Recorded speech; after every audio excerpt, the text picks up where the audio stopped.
So hi लोगोफोर गिबि गिबियावनो नोंथांमोन बयखौबो आंनि अबंसा ब्लग चेनेलाव बरायनायजों लोगोसे आंनि गोसो गोरबोनिफ्राय गोजोन हामलायनाय बावहरनाय थाबाय। So आसा खालामदों नोंथांमोन बयबो मोजाङैनो दङ। So आंबो मोजाङैनो दङ। So नोंथांमोनाबो मोजाङैनो था मानो होनब्ला बोथोरा जोबोद गाज्रि। So आङो दिनै नोंथांमोननि सेराव मोनसे गोदान भिडिअ लाबोनायनि गुबै जाहोनानो जाहैबाय जे दायो जों बयबो मिथिगौ जे जोंनि आसामाव गोबां सुबुङा खामानि मावनानै दंहैयो, सोलोंथाइनि थाखाय स्टुडेन्ट हिसाबै दंहैयोमोन आरो गोबां सुबुङा जब मावनानै दंहैयो। स' बिदिहायनो जायफोर बिथांमोना दायो जोंनि आसामनि बायजोआव माने मुखुब जानानै दंहैयोमोन बिथांमोनखौ जोंनि आसामसिम लाबोनायनि थाखाय आसाम गभर्नमेन्टआ गोबां राहा खालामना होदों। गोबां जायगायाव ट्रेननि बेबस्था खालामना होदों, गोबां जायगायाव बासनि बेबस्था खालामदों, गोबां जायगायाव माने गोबां जायगानि सुबुंफोरा मोनथिस्लाबियाव दिनै साइकेलजों फैदों, गोबाङा दिनै राहा गोथे जानानै थाबायनानै फैदों। स' बिदिनो गोबां सुबुङा दिनै गावनि न'सिम फैनो थाखाय, गावनि गामिसिम फैनो थाखाय, गावनि हादोरसासिम फैनो थाखाय गोबां हांखुर जादों।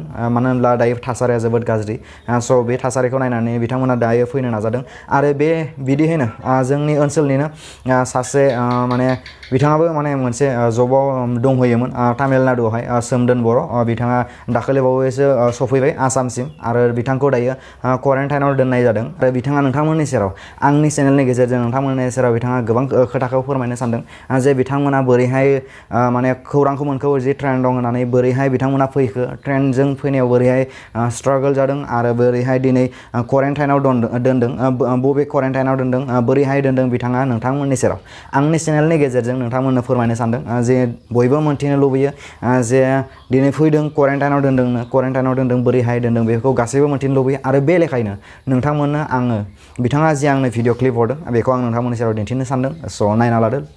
बयनिसिमबो गोसो गोरबोनिफ्राय हामग्लायथि बावहरनाय जाबाय। लोगोसे तामिलनाडुनिफ्राय आसामसिम बोरै सफैखो बेनि सोमोन्दै आं अबंसा ब्लग इउटुब चेनेलनि गेजेरजों फंनैसो फोरमायनानै होगोन। थांनाय 14 तारिखै जोङो तामिलनाडु आरटिएसनिफ्राय मोनसे कल मोनदोंमोन आसामाव फैनाय गंसे स्पेसियेल ट्रेन दं होननानै। बेनिफ्राय जों आरटिएस अफिसाव फैनानै जोङो बेबायदि पास होदों आरटिएस अफिसनिफ्राय। बेनिफ्राय जोंनि कम्पानिनि बासजोंनो जोंखौ स्टेसनसिम दोनलांनानै स्टेसनाव ओंखारनानै स्क्रिनिं खालामदों। लोगोसे जोंनो टिकेट होदों, टिकेट बेबायदि स्लिप मोनसे सिट नाम्बार स्लिप होदों। बेनिफ्राय मैयासो सफैदों 17 खालाराव। फैनाय समाव खस्थ' जाबोदों जानाय लोंनायफोरा, मानसिफोरा बिराद बुरजा सेलाय बेलाय जानो गोनां जादों। बेखायनो फैयोब्ला सानथामनि थाखाय जानाय लोंनायखौ लाबोफायोब्ला मोजां जायो।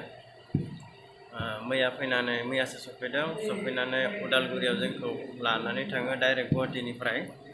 बेनिफ्राय जोंखौ बेयाव लांनानै स्क्रिनिं खालामदों। बेनिफ्राय कभिड-19नि थाखाय सेम्पोल लादों। बेनिफ्राय जोंखौ मैया बेलासे मोनायाव कालाइगाव जुनियर कलेजाव क्वारेन्टाइननि थाखाय लाबोनानै बेयाव दोनफैदों। बेयावबो मानसिफ्रा जों गासै 25 जन बेयाव। जोंनि रुमाव 7 दङ, बाखि दस्रा रुमाव 20 जन दङ। एसे डिसटेन्सआव दोनदों, 1 मिटार डिसटेन्स। जानाय लोंनायफोरखौ बेयावनो लाबोनानै होफैयो, पार्सेल लाबोनानै होफैयो, बेयावनो गावबागाव लायनानै जानो नांगौ। स' नोंथांमोना नुबाय जानांगौ जे दिनै सोमदोन बर' बिथाङा नोंथांमोन बयखौबो गावनि साननानै बिथाङा नोंथांमोननो फोरमायबाय जे बिथाङा बोरैहाय कन्टेक्ट खालामनानै जे बिथांमोननि कम्पानिनि बासजों बिथांमोनखौ स्टेसनाव दोनहैबाय, बोरैहाय बिथाङा टिकेट माबा खालामखो बेफोर गासैखौबो बिथाङा नोंथांमोननो दिन्थिबाय, नोंथांमोननो फोरमायबाय। स' बिथाङा ट्रेनजों फैनायाव बुंदों जे जानायनि एसे प्रब्लेम जायो होननानै बुंदों बिथाङा। मानो होनब्ला दायो बे स्पेसियेल ट्रेनब्लाबो जानायनि एसे माने प्रब्लेम जायो। स' बिदिहायनो बिथाङा बुंदों जे जानायनि बेबस्थाखौ लाना फैफा होननानै। स' बिथाङा नोंथांमोनखौ खावलायदों जायफोर बिथांमोना दायो फैगोन होननानै सानदों।